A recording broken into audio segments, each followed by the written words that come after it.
Kakiro Rodney Akongel Mukula, and I have been duly nominated to contest to represent the people of Soroti City East as an independent candidate come 2026-2031. I'd like to start by wishing everybody a happy new year and thanking everybody who's gone through this festive season successfully and safely. At the same time, I'd also like to thank God Ilasuban for giving us the grace to see the year 2026. Many have lost loved ones, many of our friends were not able to see this day. But I'd also like to say that with the grace of God, many of us will see many years to come and have success in 2026. The purpose of why I've called this press conference is first of all to encourage our people to go out there and get their voter slips. During this elective period time, the priority for every citizen is to exercise their civic right and their civic duties to elect the leaders of their choice in this elective period. This period comes every 5 years, but in this period in time, as I offer myself, I'd encourage you to go and pick your voter slips and go and vote leaders of your choice, right from central government, which will start with the presidential and parliamentary seats on the 15th of January, all the way through to the local government elections that end in the mid of February. I hereby encourage you to go out there and vote wisely. For Soroti City East, I offer myself, and as a candidate on an independent ticket, I therefore request for your support. Go and vote Rodney Akongel Mukula, and I'm bringing back life back to this community.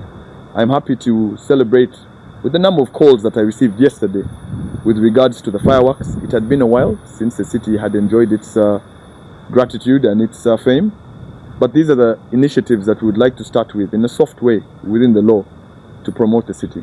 I therefore encourage the youth, most of whom are first-time voters, not to be swayed by money only, not to be swayed into propaganda, not to be swayed into electoral malpractices and violence, but to go out there and exercise their duty in a very civil, fair, and open manner. That power belongs to the people. And at the end of the day, all of us have one vote, including me. But electing wisely means that a collective effort is made by all exercisable and credible candidates, as well as the electorate who are of age and qualified to vote, to go out there and exercise their rights. This period in time is a very sensitive period in time for transition for both the city, the country, but also the decisions we make now will be able to affect us for the next 5 years to come and beyond. I therefore ask you for your vote, but also at the same time, as we move door to door in these remaining 14 days, please go out there and listen to manifestos. Go out there and listen to your candidates and make the right choice. I'd also like to re-emphasize the symbol. Our symbol is the agilo, the borehole. Akipini Saja, that is our symbol. Many may confuse it, but many will identify it. Even if you don't know the name, even if you identify the face, the symbol is the best way to go about it. We have put it on all our posters, on all our campaign memorabilia, but also at the same time, for everybody, please take note of the symbol. The agilo is the only symbol for the independent candidate of Soroti City East. All candidates have respective symbols, but for my symbol in this campaign, it is the agilo, the borehole. Yes, it is true that there's been a lot of propaganda, and that has been the history of elections as well as campaigns in Teso. However, from day one, I've not attacked any of our candidates who are aspiring for the same position.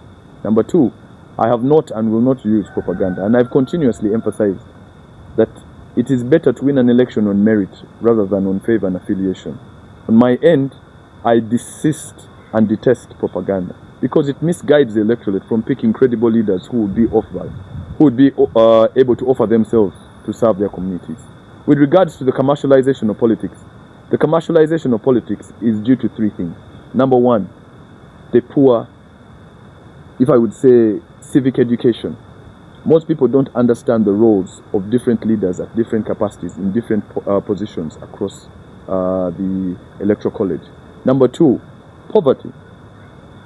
Ibakur, poverty, Ichan, those are the biggest issues. So candidates go and take advantage of people's poverty due to the fact that they feel that they would gain some form of favor, some form of affiliation, and a vote in line with money. Number three, which also causes the commercialization of politics, which in my opinion is the biggest cause, the lack of ideological standings of candidates. If you are not able to stand, speak, understand, consolidate, and consult to know the real challenges in a society, you are most likely going to use money to compensate for your lack of ideological identity. So to me, those are the three issues: civic education, the lack of civic education; number two, the high levels of poverty, especially in the peri-urban areas, but also at the same time, the lack of ideological understandings for candidates. The challenge of poverty in the society leads to a lot of other vices in society. Things like corruption, things like crime or walk, issues like street kids, and also other issues that come with the economic and social settings of a society that is struggling with poverty. I would like to conclude by saying that the issue of street kids actually starts at home. Charity begins at home. The best way to manage a problem is to identify its core source, resulting from family planning.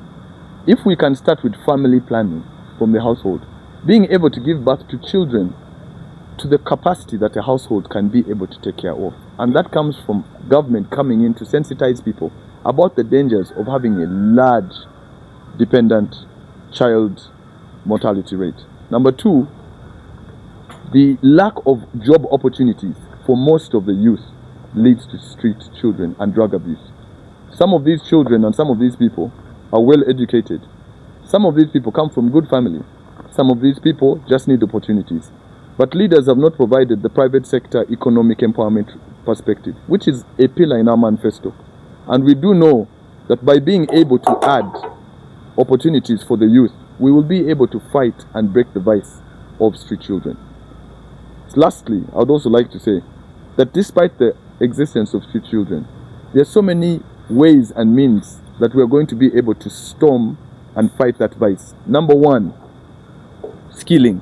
When we are able to skill the youth and the women, we'll be able to give them an opportunity to earn a living in order to avoid the vices that come with being homeless, the vices that come with being unemployed, and the vices that come with drug abuse.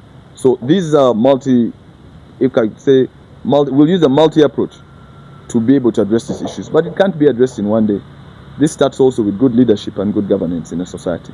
For voter protection and the vices of malpractices, we are going to be as transparent as possible, and we're going to try as much as possible, which we have already started, to educate our agents on what the best practices are in regards to the activities within the law. Number two, we're also going to have a high level of voter protection prior to and during the day. But also at the same time, we'll be as transparent as possible where we do feel that we have sensed, seen, and have evidence of malpractice. We will be able to put it out there so that the world, the city, and the country can know about these things.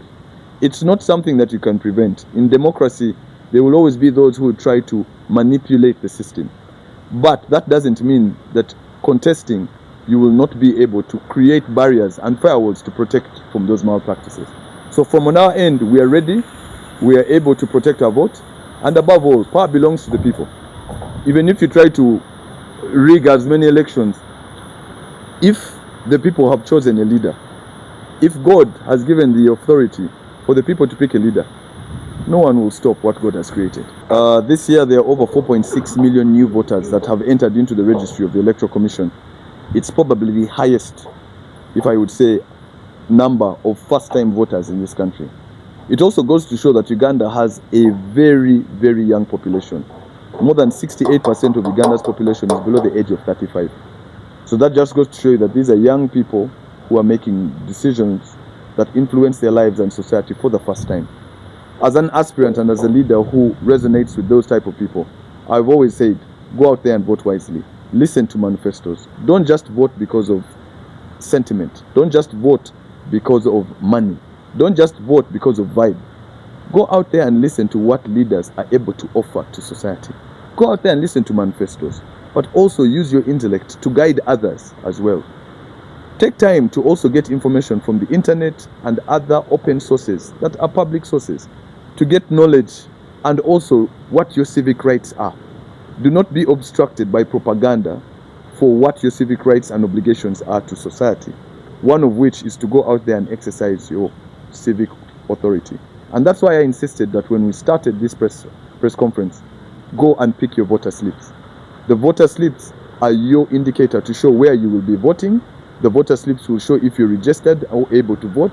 And the voter slips will give you authority to go to the ballot and exercise your civic rights to pick your leaders.